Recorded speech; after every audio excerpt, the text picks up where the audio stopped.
Sir sir. हाँ, क्या हुआ? इतना घबरा क्यों रहे हो? कोई बैग चुरा कर भाग गया है क्या? सर सर मेरी बहन और उसके पति का कुछ पता नहीं चल रहा है। क्यों? कहाँ गए दोनों?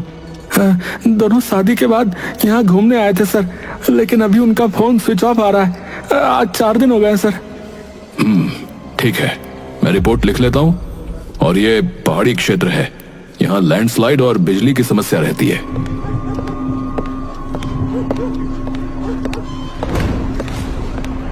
अरे कहीं फंस गए होंगे, 1-2 दिन इंतजार करो, खुद ही मिल जाएंगे। साहब मुझे बहुत डर लग रहा है, आप बिल्कुल भी देर मत कीजिए और दोनों को जल्दी से जल्दी ढूंढ दीजिए। अच्छा ठीक है, तुम जाओ, कोई सूचना मिलेगी तो हम तुम्हें बुला लेंगे, जाओ। विक्रम वहां से चला जाता है। तभी रमेश को एसीपी मैक्स का फोन आया। तुम दोनों जल्दी से पहाड़ी वाले होटल के पीछे पहुंचो, मैं भी आ रहा हूँ। ठीक है सर, हम अभी आते हैं। जैन सर। थोड़ी देर में रमेश और महेश मैक्स के पास पहुंच गए। वहाँ काफी लोग पहले से खड़े थे। जी सर, यहाँ कुछ क्राइम हो गया क्या? हाँ, खाई में एक व्यक्ति की लाश मिली है। चेहरा पूरा घायल है, इसलिए पहचानना मुश्किल है। ओह, अब तो हमारा और भी काम बढ़ गया। हाँ भाई, ये किसकी लाश है? पहले तो यही पता लगाना पड़ेगा, उसके बाद कैसे मारा उसकी जांच होगी। चलो लग जाओ काम पर, कातिल इस बार भी नहीं बचना चाहिए। साहब जी, इस बेचारे के हाथ पर तो मेहंदी लगी है, लगता है नई शादी हुई है। हाँ, मैंने भी देखा। साहब जी, आज एक आदमी थाने में नई शादीशुदा जोड़े की गुमशुदगी की रिपोर्ट दर्ज करवाने आया था। क्या? तो पहले क्यों नहीं बताया? ऐसा करो, उस आदमी को वापस थाने बुलाओ, क्या पता ये उसका ही परिचित हो। लाश को पोस्टमार्टम के लिए भेज दिया गया। एसीपी मैक्स सबूत जुटाने में लग गए।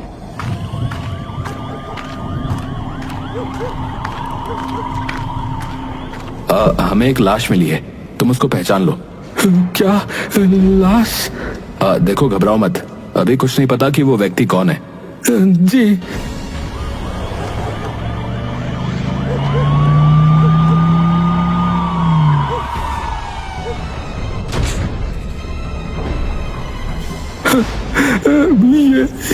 ये कैसे हो गया?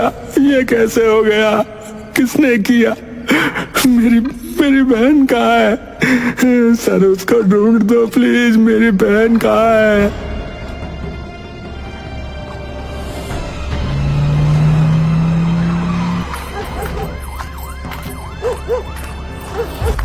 अभी मेरे बेटे की शादी को 8 दिन भी नहीं हुए होंगे और ये हो गया। आंटी जी, मैं आपके बेटे को वापस तो नहीं ला सकता, लेकिन आपसे वादा करता हूँ कि कातिल मुझसे बचकर भाग नहीं पाएगा। कातिल कौन है मुझे ये भी नहीं पता। वैसे आंटी जी, आपके किसी से कोई दुश्मनी थी क्या? नहीं, हमारी किसी से दुश्मनी नहीं है। सीपी साहब, हमारा बेटा राघव जो है बहुत ही सीधा और हंसमुख था, वो किसी से नहीं लड़ता था। मेरा बेटा तो चला गया, अब मेरी बहू को बचा लीजिए। देखिए, हम सोनल को ढूंढ रहे हैं। बेचारे दोनों घर से बहुत खुशी खुशी निकले थे। माँ, सोनल कह रही है कि उसे पहाड़ों में घूमने जाना है। हाँ, सही तो कह रही है। बेटा, तुम उसे लेकर चले जाओ। ठीक है माँ, आप कहती हो तो चला जाता हूँ। हाँ बेटा, इतनी प्यारी है सोनल, इसलिए अब से उसकी सारी बात मानना। ठीक है माँ, लेकिन मेरा आपके बिना मन नहीं लगेगा। मैं आज तक आपसे दूर जो नहीं रहा हूँ। बेटा, सोनल भी तो अपना घर छोड़कर आई है, इसलिए उसका ध्यान रखना जरूरी है। ठीक है माँ, मैं जैसे आपकी सारी बातें मानता हूँ, उसकी भी सारी बात मान लूंगा। ये हुई ना बात, अब जाओ और पैकिंग करो।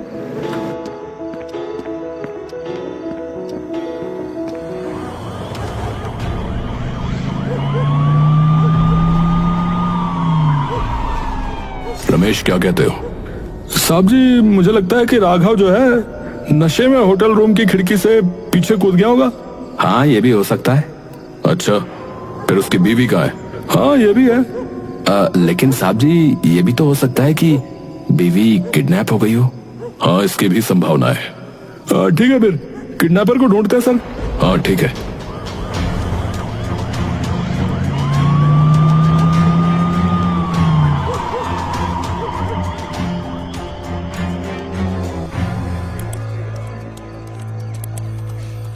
मुझे सीसीटीवी फुटेज दिखाओ। सॉरी, हमें ऐसा करना मना है। क्यों? आप जाइए ना, हम आपको फुटेज नहीं दिखा सकते। लगता है लेडीज पुलिस को बुलाना पड़ेगा। सॉरी, देख लीजिए। साहब जी, कमरे में कोई आता जाता हुआ तो दिखाई नहीं दे रहा है।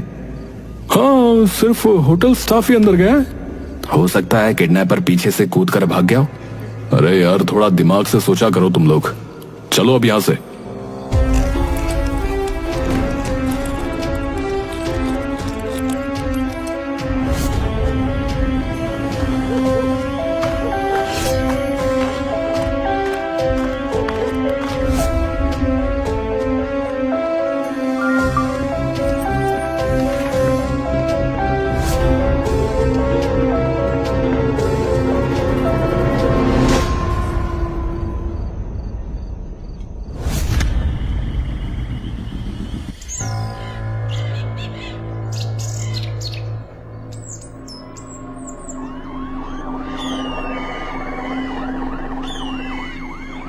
रमेश और महेश, जल्दी चलो।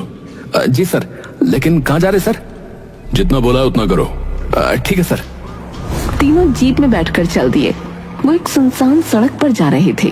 तभी रास्ते में एक छोटा सा ढाबा दिखाई दिया। इस लड़के को देखा कहीं? इसका नाम जग्गू है। अरे साहब जी, ये लड़का जो है मुझे याद आ रहा है, 3 दिन पहले ही मेरे पास काम करने आया है। तुम जानते हो इसे? नहीं नहीं साहब जी, मैं नहीं जानता इसको।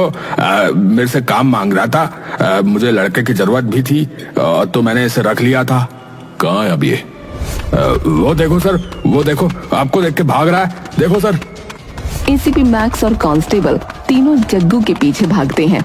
जग्गू बहुत तेजी से सड़क पर भागता जा रहा था, लेकिन एसीपी मैक्स से बचकर ज्यादा दूर नहीं भाग पाया।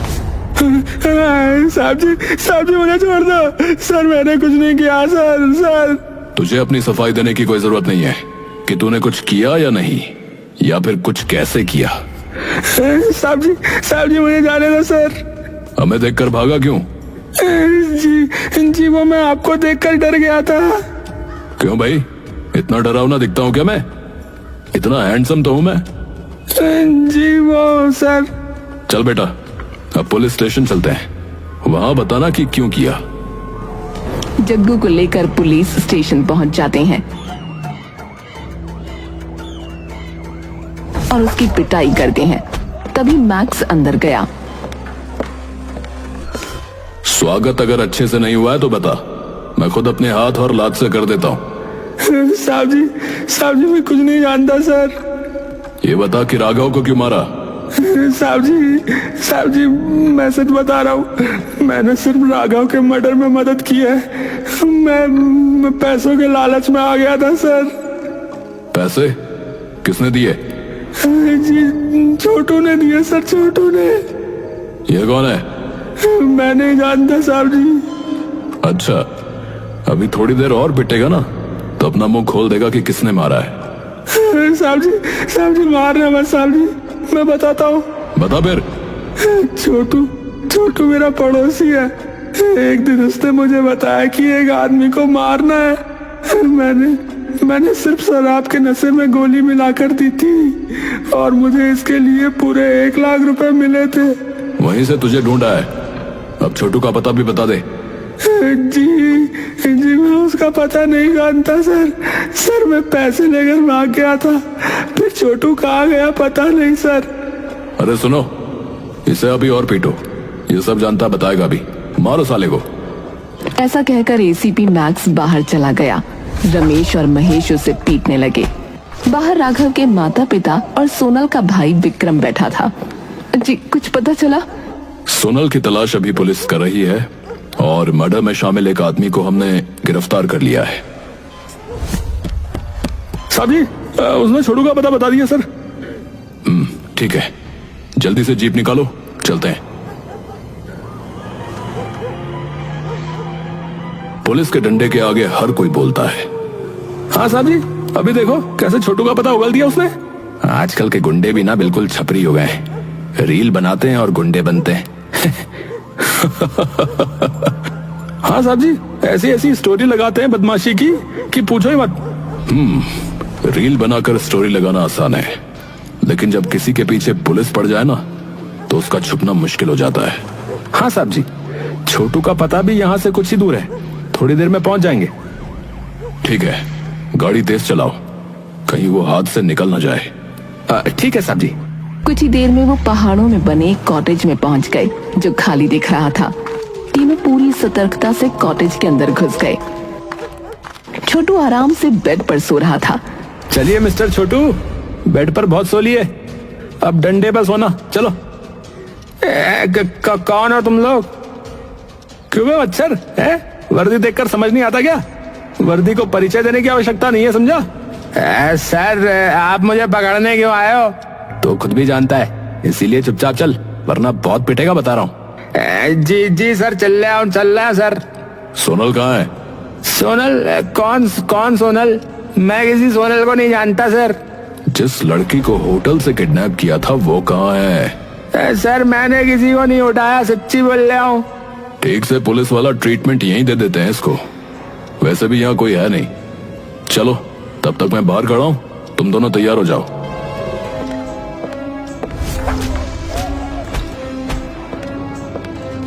लड़की का पता बताएगा या अभी और वेलकम पिटाई चाहिए? जी सर, वो लड़की यहाँ से भाग गई सर, भाग गई वो। अच्छा, तूने उसे मारा तो नहीं? सच बता। सर मैं उससे प्यार करता हूँ सर मैं उसे कैसे मार सकता हूँ सर वो खुद यहाँ से भाग गई। ओह अच्छा, तो ये है पूरा मामला। इसका मतलब उसने तेरे साथ मिलकर अपने पति को मार दिया है? जी साहब। फिर तेरे साथ क्यों नहीं रुकी रे? कहाँ गई वो? सर मैं उससे प्यार करता हूँ, वो मुझे प्यार नहीं करती सर। या तो तू मूर्ख है या फिर हमें बनाने की कोशिश कर रहा है, समझा? सर मैं सब सच कह रहा हूँ सर। तो उससे प्यार करता है और वो नहीं करती, तो वो तेरे साथ मिलकर अपने पति को क्यों मारेगी बे? सर मुझे राघव को मारने के लिए उसने 5 लाख रुपए दिए थे और बताया था कि वो हनीमून के लिए आ रहा है सर। तो सारी प्लानिंग सोनल की थी, मुझे सिर्फ पैसे के लालच था सर, और उससे प्यार भी करता हूँ सर मैं। अबे चुप कर, कहाँ है वो अभी? सर मैं सच में नहीं जानता कहाँ है वो। चल ठीक है, चल हमारे साथ। मैक्स छोटू को ले जाकर भी थाने में बंद कर देता है और अब सोनल को ढूंढने लग जाता है। अगले दिन मैक्स ने विक्रम को बुलाया। विक्रम, सच सच बता दो कि तुम अपनी बहन के बारे में जानते हो कुछ या नहीं? साहब आप मेरी बहन को ढूंढ नहीं पा रहे हो और हमें ही अपराधी बता रहे हो। तुम्हें शर्म नहीं आती कि एक डायन बहन को एक मासूम लड़के के गले में बांध दिया? साहब आप मेरी बहन को ढूंढिए, उसको अपराधी मत बनाइए। मैं उसे ढूंढ कर रहूंगा, लेकिन अगर तुम्हारा भी इसमें नाम आया तो फिर तुम्हारे परिवार को भी कोई नहीं बचा पाएगा, याद रखना मेरी बात।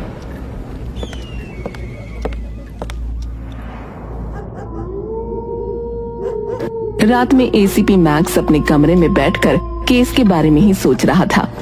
उसने दीवार पर सभी संदिग्ध लोगों की तस्वीरें लगाई हुई थीं। वो अलग अलग दृष्टिकोण से सोच रहा था। ऐसा क्या है कि मैं उसे पकड़ नहीं पा रहा हूं? कुछ तो है जो मुझसे मिस हो रहा है।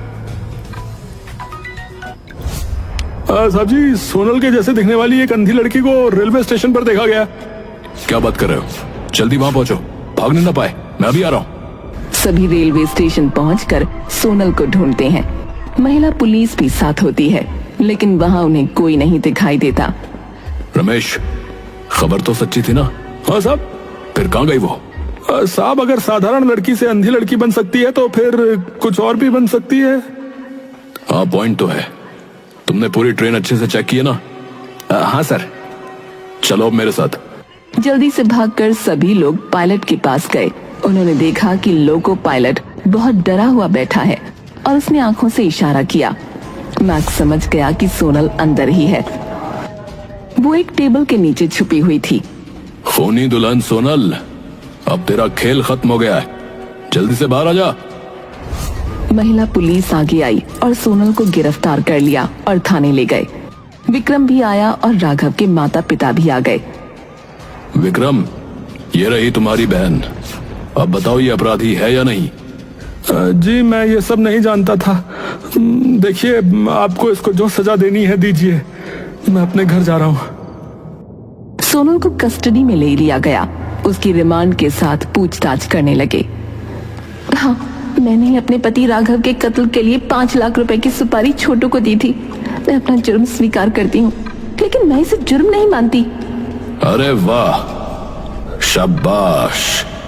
किसी माँ के बेटे को तूने मरवा दिया और ये तुझे जुर्म नहीं लग रहा है? नहीं। क्यों भाई क्यों? क्योंकि ये सब मैंने प्रेम में किया है। ओह, किसके प्रेम में वैसे? धीरज। मैं धीरज से प्रेम करती थी, लेकिन घर वालों ने जबरदस्ती मेरी शादी करा दी। मैंने बहुत मना किया, लेकिन वो समाज के डर से धीरज के साथ शादी के लिए माने ही नहीं। इसलिए मैंने और धीरज ने प्लान बनाकर राघव को साइड हटा दिया। ओहो, मिसेस खूनी दुल्हन उर्फ सोनल बेवफा। अब धीरज कहाँ मिलेगा ये भी बता दे। चलो, तुम्हारा मिलन अब पुलिस जेल में करा देगी। चलो। वो मेरा एक्स रेलवे स्टेशन पर इंतजार कर रहा है। धन्यवाद। हाँ। वैसे एक बात बताओ, ये सारा खेल किया कैसे तुमने? मैंने देखा कि छोटू मेरे लिए भी कुछ कर सकता है और अपना मुंह भी नहीं खोलेगा, इसलिए मैंने अपने मुंह दिखाई के पैसे और गहने बेचकर 5 लाख रुपए इकट्ठा किए और छोटू को दे दिए। उसने जग्गू की मदद से राघव के ड्रिंक में नशे की गोली मिलाकर उसे बेहोश किया और खाई में फेंक दिया। उसके बाद मैं, छोटू और जग्गू तीनों अलग अलग जगह भाग गए और अपना फोन नदी में फेंक दिया। नया फोन और सिम कार्ड खरीदकर धीरज से बात कर रही थी। अरे बाप रे, बहुत दिमाग है तेरे अंदर तो। अगर आज तुमने मुझे नहीं पकड़ा होता तो अब तक मैं अपने धीरज के साथ ही देश छोड़कर भाग जाती। चिंता मत कर, तेरे धीरज को लेने के लिए हमने पुलिस भेज दी है, ठीक है? कुछ और पूछना है? तेरे चेहरे पर थोड़ी भी शर्म और ग्लानि नहीं है? नहीं। राघव कितना सीधा साधा और मासूम था। उसको मारते हुए तुझे एक बार भी दया नहीं आई? नहीं, बल्कि मुझे सुकून मिला। अच्छा, और राघव को तुम पर थोड़ा भी शक नहीं हुआ था क्या? बेचारा राघव तो पागल था, मेरी हर बात मानता था। सोनल, मैंने सोच लिया है कि हम हनीमून पर कहाँ जा रहे हैं। क्या सोचा है? हम कश्मीर जाएंगे। नहीं राघव, ये जगह ठीक नहीं है। क्यों? अरे कश्मीर धरती पर ही जन्नत है यार। लेकिन मैंने एक दूसरी जन्नत की प्लानिंग की हुई है। अगर कश्मीर जाएंगे तो तुम मेरी जन्नत में नहीं जा पाओगे ना? अच्छा, शेर और शायरी अच्छा कर लेती हो। चलो ठीक है, तुम्हारी जन्नत में ही चलते हैं। देखते हैं कि ऐसा क्या सरप्राइज प्लान किया तुमने। और फिर बेचारा मेरे साथ साथ चल दिया। उसके परिवार से पूछ कर देख कि क्या बीत रही है बेचारों पर। अब तुम चारों जेल में रहना और मैं खुद तुम चारों को फांसी की सजा दिलवाऊंगा, ताकि आगे कोई और ऐसा करने की सोचे भी ना। एसीपी मैक्स ने इस केस को सॉल्व कर दिया।